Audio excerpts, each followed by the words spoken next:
திண்டுக்கல் போடிநாயக்கன்பட்டியில் உள்ளது அந்த மாடி வீடு. தகவலறிந்து போலீசார் அங்கு வந்து சேர்வதற்குள்ளாகவே கூட்டம் கூடிவிட்டது. கீழே கூடியிருந்தவர்கள் மேலே என்ன நடக்கிறது என்பதை ஒருவித அச்சத்தோடே கவனித்துக் கொண்டிருந்தார்கள். மேலே சென்று பார்த்து வந்தவர்களின் முகத்தில் ஒருவித மரண பீதி அப்பிக் கிடந்தது.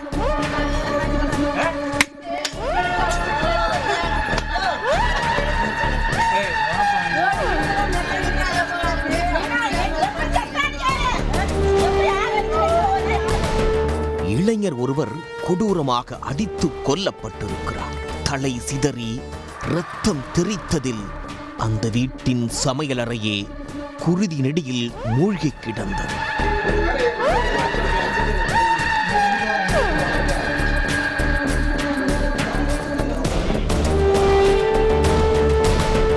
யார் இந்த இளைஞர்?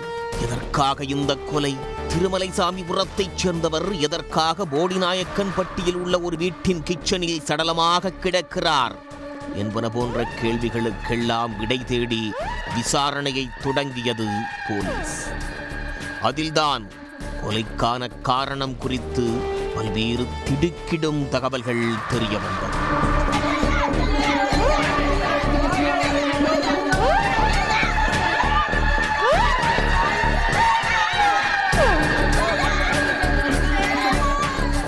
கொல்லப்பட்டவர் கார்த்திக், திருமலைசாமிபுரத்தைச் சேர்ந்தவர். இவரது நண்பர் ஜெயபாண்டி. இருவரும் ஜேசிபி ஆபரேட்டராக வேலை பார்த்து வந்துள்ளார்.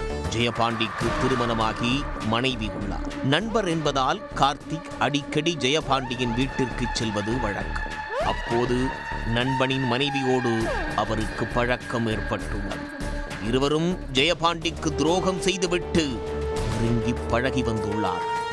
ஜெயபாண்டி வீட்டில் இல்லாத நேரத்தில் கார்த்திக் அவரின் வீட்டிற்கு சென்று நண்பனின் மனைவியோடு தனிமையில் இருப்பது வழக்கமாகியுள்ளது. இந்த ரகசிய பழக்கத்தை பற்றி ஒரு கட்டத்தில் ஜெயபாண்டிக்கு தெரிய வந்தது. இருவரையும் கண்டித்திருக்கிறார். தற்காலிகமாக அந்த உறவு துண்டிக்கப்பட்டிருக்கிறது. ஆனால் சமீபத்தில் மீண்டும் அது பழையபடியே துளிர்விடத் தொடங்கியது.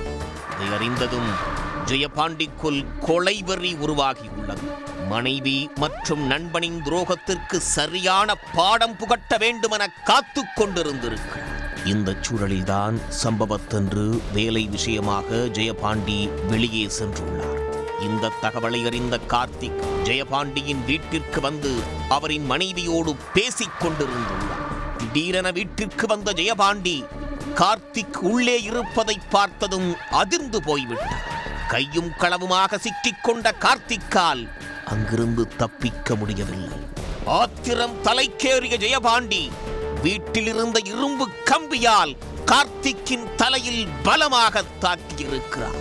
மண்டை உடைந்து ரத்தம் பீரிட சம்பவ இடத்திலேயே கார்த்திக் துடிதுடித்து உயிரிழந்து விட்டார்.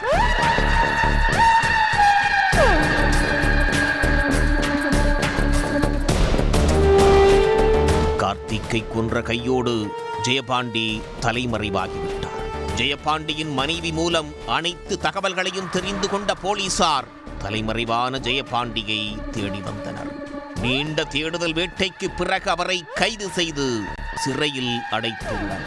இந்த கொலைக்கு பணம் கொடுக்கல் வாங்கல் பிரச்சனையும் ஒரு காரணம் என்று சொல்லப்படுகிறது. உடனுக்குடன் செய்திகளை தெரிந்து கொள்ள சன் நியூஸ் பெல் ஐகானை கிளிக் பண்ணுங்க.